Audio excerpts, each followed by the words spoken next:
La revue de presse ou la synthèse des articles des publications sur Radio Kaloum.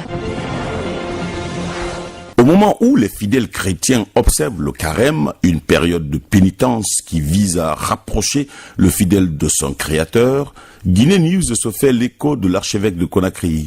Pour Monseigneur Vincent Koulibaly, il s'agit de répondre généreusement à l'invitation pressante de Dieu en fournissant davantage d'efforts en vue d'améliorer la qualité de notre vie intérieure.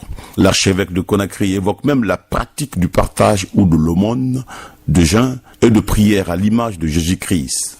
Ali Jamal Bangora, le secrétaire général aux affaires religieuses, exhorte les fidèles chrétiens à prier pour la quiétude sociale en Guinée. Avec Guinée News, la période de pénitence coïncide avec la célébration le 8 mars de la journée internationale des femmes. Et dans les colonnes de l'AGP, l'agence guinéenne de presse, Alpha Condé, le chef de l'État, est catégorique. Je cite, « Si une femme a l'autonomie économique, elle n'acceptera ni le mariage de sa fille de 14 ou 15 ans, ni un certain nombre de violences sexuelles. » Fin de citation. Par ailleurs, la mairesse de Kaloum, Aminata Touré, plaide pour une parité au poste de responsabilité.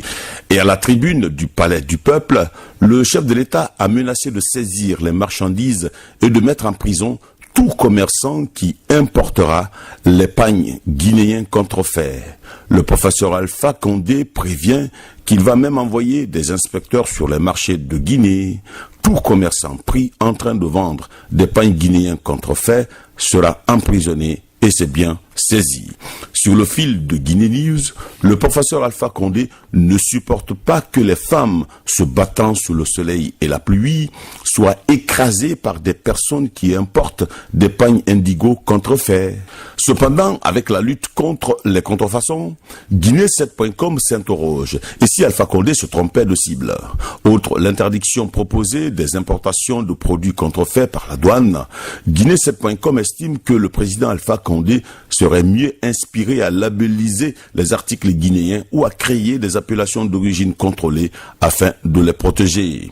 Mais dans les colonnes de Guinée7.com, les ONG dénoncent également la recrudescence des viols sur mineurs. Par ailleurs, sur le fil de Radio Environnement Guinée, on parle plutôt du mois de la femme et de la pénurie d'eau, un autre calvaire à Bouramaya Koubia. Selon notre confrère, le liquide précieux est une denrée rare pour les populations de Talabé où les femmes souffrent plus.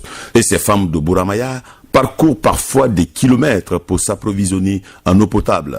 Et pour le site Radio Environnement Guinée, plus de 8000 habitants ne disposent d'aucun point d'eau potable. Outre la COFIG présentée comme actrice pour l'autonomisation des femmes, Radio Environnement Guinée fait la découverte d'une douanière, Fatim Bangora, qui s'adonne depuis 3 ans à l'agriculture et à la vie associative sur 4 hectares à Forêt-Caria où l'anacadier et le palmier sont exploités. Avec la douanière, l'ONG Staff Lélé s'occupe de l'assistance aux femmes et aux enfants démunis. Et de passage, notre confrère constate également que la société civile veut faire respecter les droits des communautés à la base. Sur le fil de soleilfmguinée.net, les organisations de la même société civile sont outillées pour le processus d'élaboration et de la documentation budgétaire. Et avec les réformes budgétaires, le gouvernement du Premier ministre Kassori Fofana s'engage dans une véritable révolution fiscale. Et pour Ibrahim Kassori Fofana, je cite, « Un partenariat nouveau devrait engager pouvoir public et société civile dans la dynamique d'amélioration des mécanismes de pilotage des finances publiques, car l'objectif est de construire avec la société civile un système de gestion financière publique plus efficace, plus efficient et plus transparent au bénéfice de nos concitoyens. » Fin de citation. Et puis si, avec soleilfmguinée.net, le président Alpha Condé veut prévenir d'éventuelles grèves dans le système éducatif en exigeant la communication sur les engagements du gouvernement au titre des accords de sortie de crise conclus avec les syndicats de l'éducation, eh bien, le SLEG se dit déçu par la sortie du conseiller à la présidence chargé de l'enseignement supérieur sur la commission mixte gouvernement, syndicats devant procéder à l'assainissement du fichier du personnel enseignant. Dans les colonnes de Guinée News, Aboubakar Souma du SLEG soutient que la déclaration d'Amadou Bano Bari n'engage que sa propre personne et non la commission mixte. Le secrétaire général du SLEG maintient sa menace de grève puisque rien n'est fait sur le terrain. Même les 10 enseignants homologués de l'université de Kindia ne sont pas rétablis dans leurs droits. La position du SLEG n'a pas changé, dit-il, dans les colonnes de Guinée News, où le directeur général de la police, Ansman Bafoué Camara, menace d'arrêter et de radier tout agent impliqué dans la spéculation sur la confection des cartes d'identité nationale. Avec la pénurie des cartes d'identité, certains agents arnaqueurs ont été déjà ciblés et même arrêtés. Enfin, outre les 450 militaires guinéens qui décrochent leur brevet de parachutiste, et Fodé Oussou Fofana de l'UFDG qui parle d'animosité, de mépris et même de haine dans les opérations de déguerpissement du site de Kapororaï, il est question de renouveau au sein de l'Union pour le peuple de Guinée, UPG. Jacques Bonimi est élu à la tête de l'UPG, le parti du défunt Jean-Marie Doré, écrit Guinée News.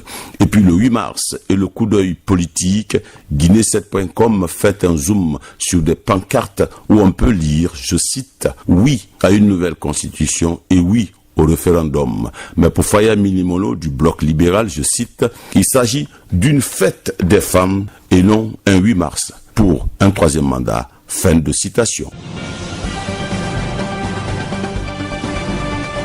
C'était la revue des publications aux presses hebdo sur Radio Kaloum.